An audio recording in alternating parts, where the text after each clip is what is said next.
রহমতে আলম নূরে মুজাসসাম সাহাবীরা তোর বানায় নূর নবীজির গাম। হায় হায় সাহাবীরা তোর বানায় নূর নবীজির গাম। ওরে জানো মানো শুনো ওগো আমার নবীজি, তাহার প্রেমে কোরবান হইল চন্দ্র সূর্য তারকারাজি। আরো শুনবানি সুন্দর কাহিনী, জান্নাতের রুমে রুমে লেখা নবীর নাম নবী। সরদারে আলম নবী নূরে মুজাসসাম সাহাবীরা তোর বানায় নূর নবীজির গাম। হায় হায় সাহাবীরা তোর বানায় নূর নবীজির গাম। ওরে উস্তুনে হান্নানা ছিল একটা খেজুর গাছের নাম। ওরে উস্তুনে হান্নানা ছিল একটা খেজুর গাছের নাম। তারি ধরে কুদবা দিতেন রাসূল আকরাম। গাছটা নবীর বিরহে সদাই কাঁদিতে রে ওহে। হতবাক হইয়া যাই যত সাহাবী আকরাম। নবী নূরে মুজাসসাম নবী সরদারে আলম সাহাবীরা তোর বানায় নূর নবীজির গাম। হায় হায় সাহাবীরা তোর বানায় নূর নবীজির গাম। ওরে আমরা সবাই নবীর প্রেমিক নবীকে জানাই।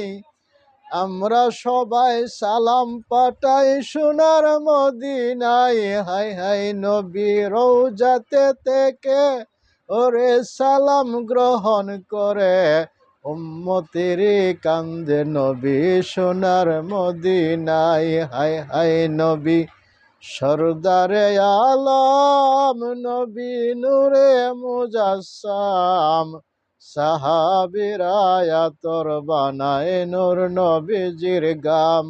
হায় হায় সাহাবীরা তোর বানায় নূর নবীজির গাম।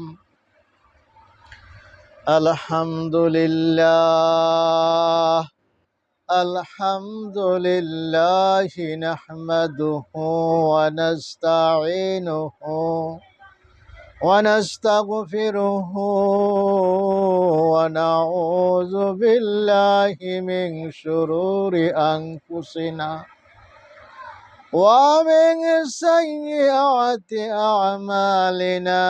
من يهدي الله فلا مضل له ومن يضلله فلا هادي له. ونشهد أن لا إله إلا الله وأن محمدا عبده ورسوله. إن الموت الذي تفرون منه فإنه ملاقيكم أينما تكونوا يدرككم الموت ولو كنتم في بروج مشيدة. اللهم صل على سيدنا مولانا محمد وعلى آل سيدنا মাওলানা মুহাম্মদ দয়াল নবীর আগমনে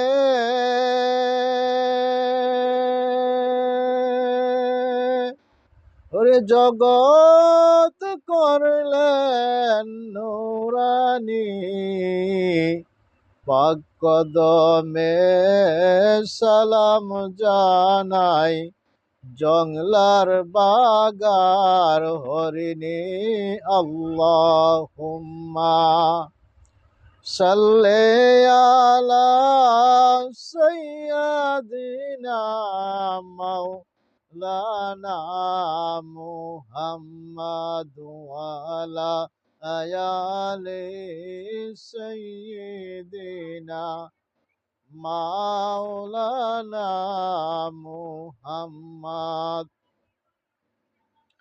সমস্ত প্রশংসা ওই মহান রাব্বুল আলামিনের দরবারে, যিনি তামাম জাহানের সৃষ্টির সেরা আশরাফুল মুখলুকাত হিসাবে দরাতে প্রেরণ করেছেন এবং আখিরি যমুনার নবী মুহাম্মাদুর রাসূলুল্লাহ সাল্লাল্লাহু আলাইহি ওয়াসাল্লামের উম্মত হিসাবে আমাদেরকে দুনিয়াতে পাঠাইয়াছেন। ওই মহান রাব্বুল আলামিনের দরবারে শুকরিয়া জানাই আলহামদুলিল্লাহ।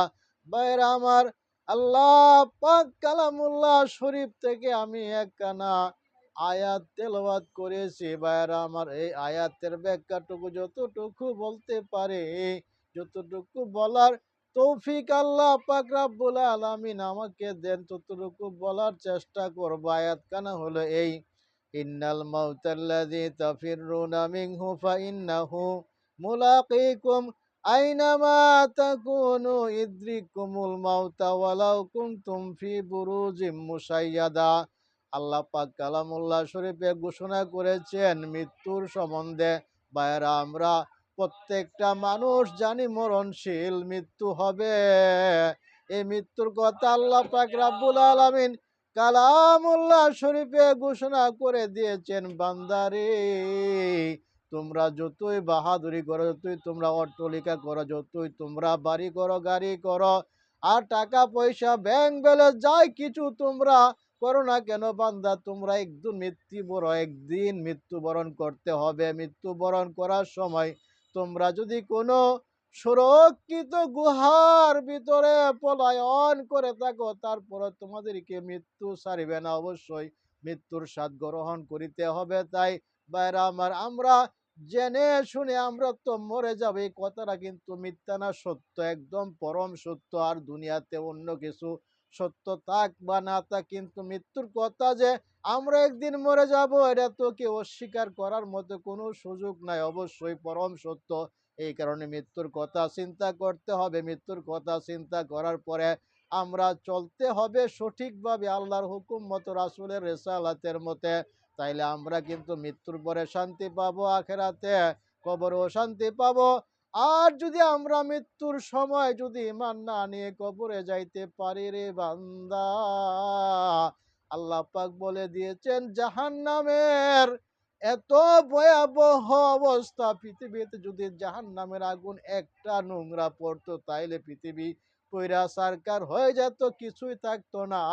ওই জাহান্নামে কিন্তু আমরা যদি আল্লাহর ইবাদত না করতে পারি, আমরা যদি সঠিকভাবে আল্লাহর হুকুম রাসূলের রিসালাত যদি আমরা সঠিকভাবে গ্রহণ না করতে পারি, তাইলে কিন্তু আমাদের অবস্থা কি হবে আমরা সকলেরই জানা আছে। এই কারণে আমরা প্রত্যেকে আমরা চেষ্টা করব রাসূলের তরিকা মতো আমরা যেন ৫ ওয়াক্ত নামাজ আদায় করতে পারি, এবং আমাদের জীবন যাপন যেন সাহাবী এবং উলিয়ারা যেভাবে পরিচালনা করে গিয়েছেন ওইভাবে পরিচালনা করতে পারি। এইভাবে আল্লাহর দরবারে আমরা প্রার্থনা জানাইয়া আখির আলহামদুলিল্লাহি রাব্বিল আলামিন।